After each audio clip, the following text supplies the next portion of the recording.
Hey everyone, Dr. Andrew Orr here. Today I'm coming on to talk about a subject that always is a very interesting thing to talk about. And recently I was watching a friend of mine go through, I've been watching this person go through a health issue for many years. And like a lot of my friends, a lot of people will put their health advice, their life, everything out onto social media, and they take that advice as gospel. So that's what's prompted this, I suppose, what for me to talk about this today and to ask the question, why do we take health advice off our friends on social media and people that really don't have any medical training or, any training at all around health conditions and stuff like that? So I often find this one kind of interesting because we wouldn't take our car to, Bob next door that's got no training in how to deal with the car. You wouldn't leave your car with him. You wouldn't, you wouldn't, you wouldn't go and get your tax done down at Dodgy Dave down the road that might be just good at maths, but he's an accountant. I don't know, some people might. But you get my point. But when it comes to health and issues around health, we tend to look or ask the questions out there or search Google. Now, the interesting part is I've talked about this many times that there's been research done that 75% of the health information on what I call Dr. Google is actually either wrong, partially true to a fact, but really at the end of the day, it's pretty bad advice. And let's face it, you could plug in any of your symptoms on any given day and you probably come up with cancer or something like that, which is kind of dangerous. It might be right one out of 100 times, but this is where we see a lot of the problems. So the inspiration around this post, and my friend's probably going to watch this today and probably go, you bugger. But I'll always, because I'm always giving this friend of mine a little bit of a friendly dig about it. So I often see, and I see many of my friends do it. They display, just as I said before, they display everything out there. They put all their questions out to Facebook and they want a response. And it's interesting, as I said, why do people do this? Well, one, I think we're used to receiving a lot of things for free on Facebook. Let's face it. If we can get something for free and we don't have to pay for it, we're going to take it, aren't we? So that's where one of the issues comes from. The other instance that we see now is where the instant generation, where we want everything instantly. We want to know an answer now.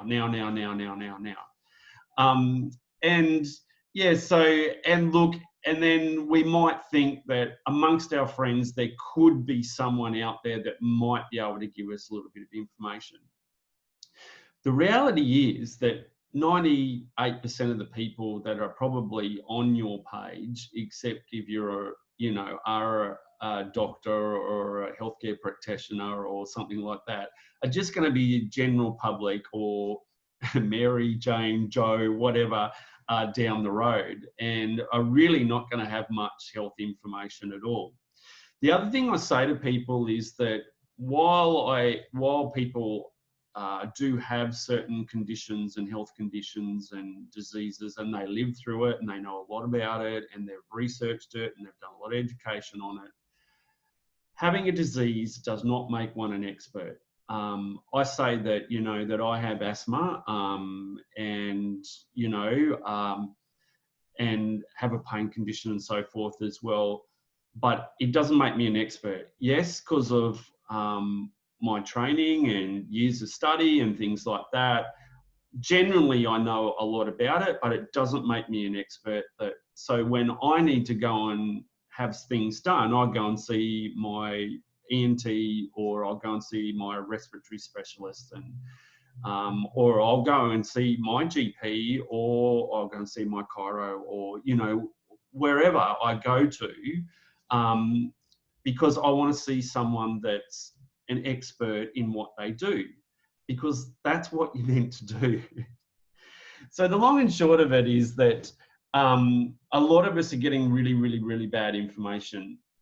And we're also getting information that could actually put us in danger. So recently, which what prompted this, I said a friend of mine put some information out there. And I've known for many years what this friend of mine's had, and I've told them year after year and after year, but like anything, it's like family. We never listen to family, and we don't listen to those that actually know what they're talking about either. We'd rather put it out to, well, I'm going to use the word, the Karens on Facebook, or the Joes on Facebook, or sorry if your name's Joe or Karen, but that seems to be the buzzwords at the moment. But you know what I mean? We put it out there and we tend to believe those sorts of things. I've even seen practitioners, all sorts of complementary medicine practitioners, even medical practitioners and stuff, come on and comment on pages in an area that is not really their specialty area, but they'll still make comment because they might know a little bit about it and so forth. But even that's dangerous in itself, because one, I know that I would never give healthcare advice on a general forum, because we're not allowed to do it anyway. We're meant to have a consultation with someone. And the other part is, yes, you do need a full history of someone, and you can't just go off someone's Facebook page.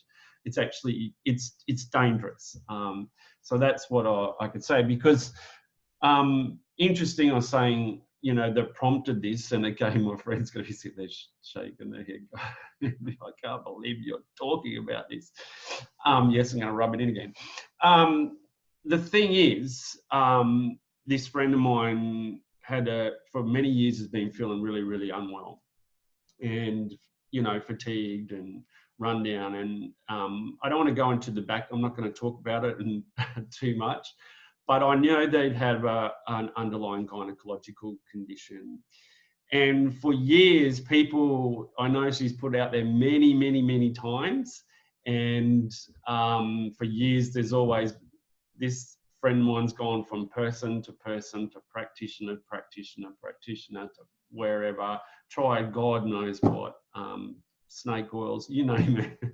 No, not that bad. But, you know, tried all these things that really, at the end of the day, have cost her a lot of money.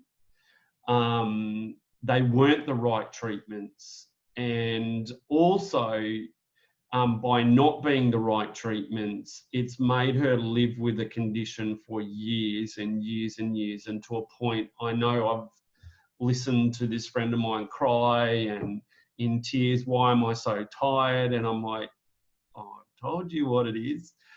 I'm telling you, go and do, and they've just avoided, because someone's guilted them and said, oh, I've got something similar. Oh, I've had that, or you need to do this, and oh, go and change your diet, and you go and stand on your head and do some yoga pose and it'll fix it.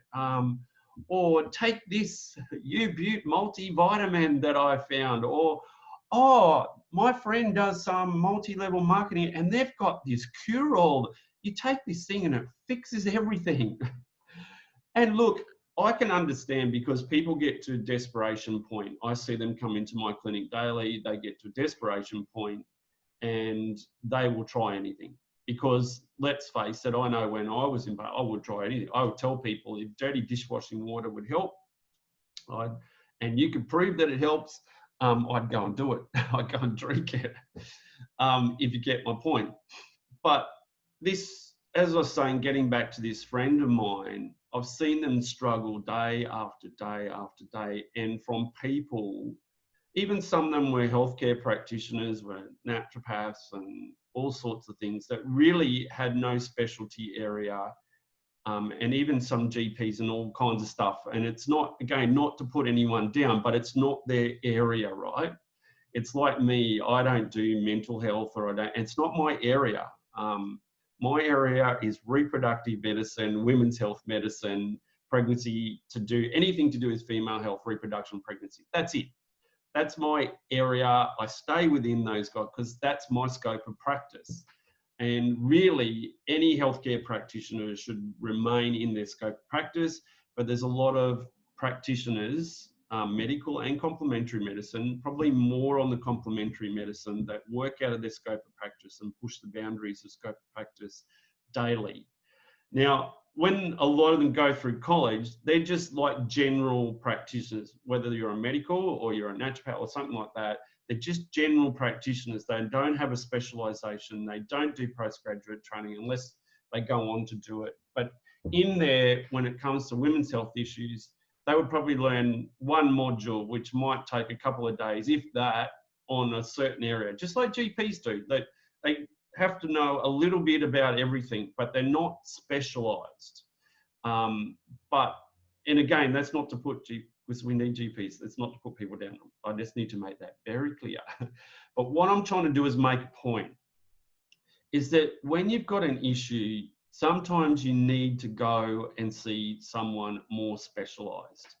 And you also need to ask the questions of the people where you're getting your advice from. So this is what I'm going to get to. Like this friend of mine was at desperation point a few weeks until I virtually went, hey, you need to listen, because it's like this. You're getting and I was very firm about it, but kind and compassionate.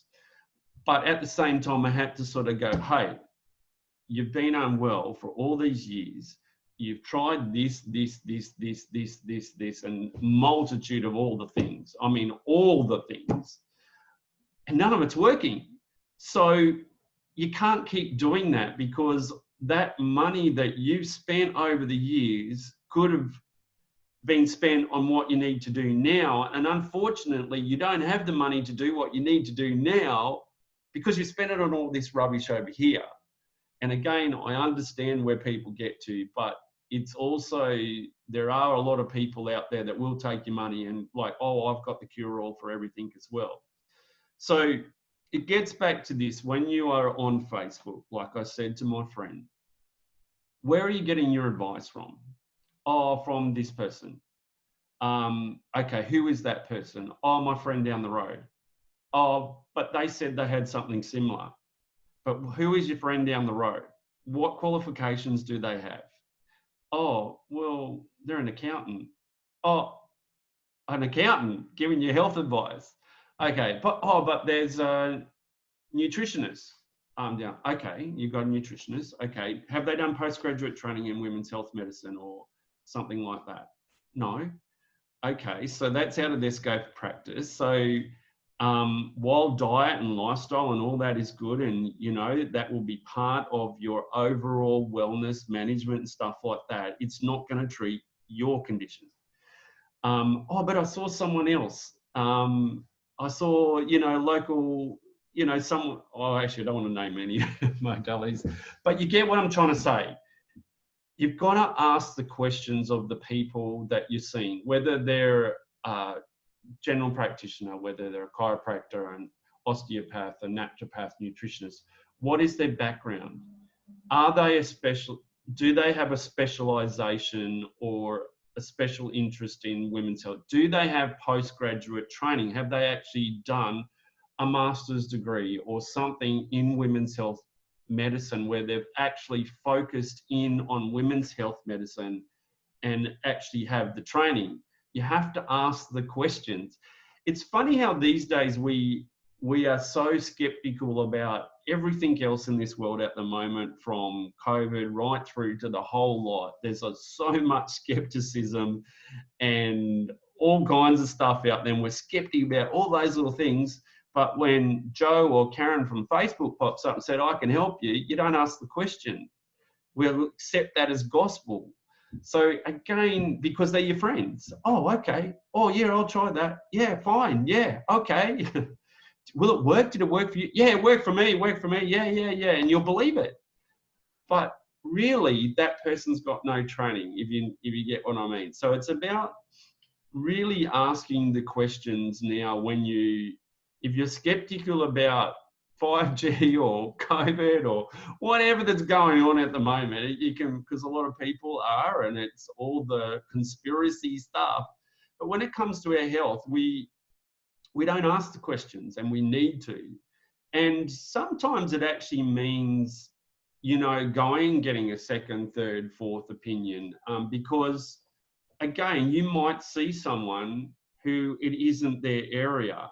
And again, it's really hard because medicine itself is very segregated. So if you've got a sinus issue, or you go and see an ear, nose and throat specialist, you don't go and see a respiratory specialist. It's a little bit hard. Where a respiratory specialist still has to do with the nose and the airway and stuff like that, but they mainly deal more with the lung function and making sure that the airways are clear and breathing. And if they needed that your airways were blocked, they would send you back to an ear, nose and throat specialist. Whereas an ear, nose and throat specialist would unblock all that and then go, okay, now I need you to train your breathing and go and look at your lung capacity and that. Now go to a respiratory physician. So it's a different thing, but they're not the same thing. They work sort of on the scope of each area, but it's not the same area. So that's what happens even in women's health medicine, that some people have certain areas they work in women's health, which might be just pregnancy. They might be an obstetrician. Yes, they have a broad view over gynae issues, but their main focus, if they're an obstetrician, is delivering babies, dealing with pregnancy and stuff like that. Whereas someone that might have endometriosis, there are specialists that just specialise in endometriosis, like the advanced trained excision surgeons, that they're tier 6 level, they're their top specialist, that's what they do. But even then, they might need to call on a pelvic floor physio. There's a multimodality approach, and some conditions need a few other people all coming in together. So getting back to my point, without getting off it, I'm trying to explain to people why it is important not to always put your healthcare advice out onto Facebook or social media or Insta or Twitter or wherever you're putting it, and getting advice back from your friends, because it could be a long, hard, vicious road for you, and it could actually be dangerous.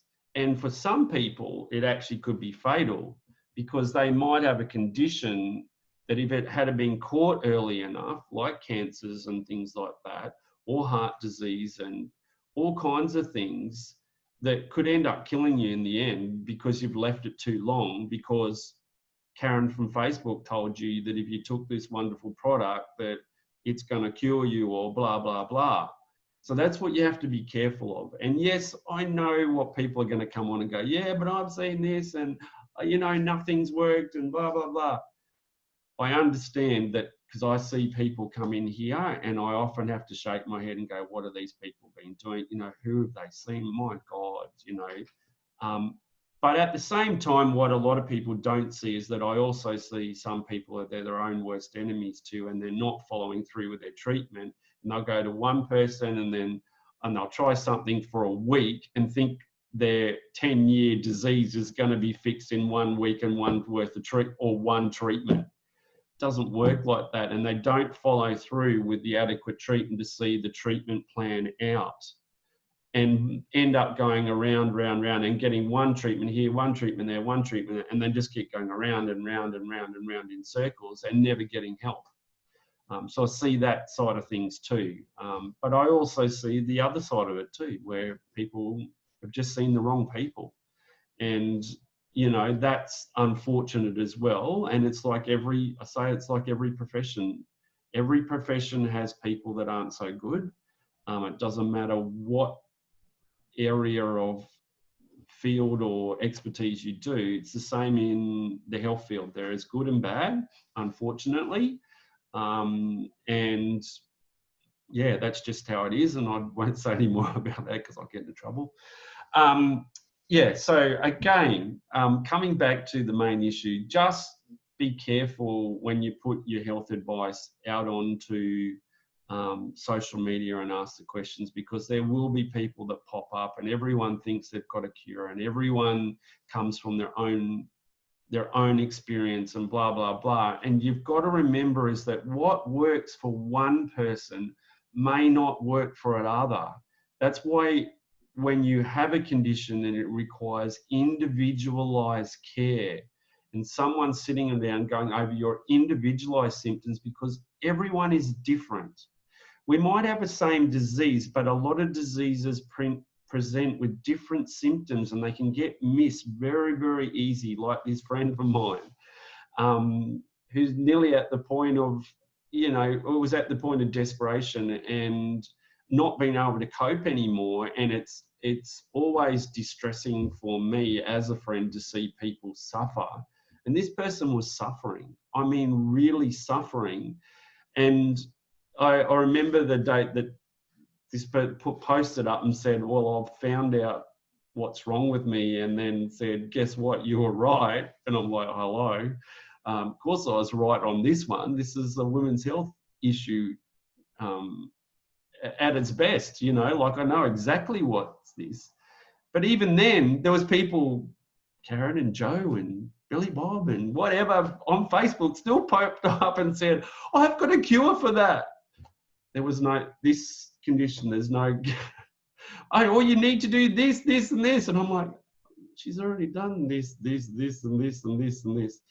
The answer to this person's condition is needs to see a specialist and needs to get something done. And she's already done all that.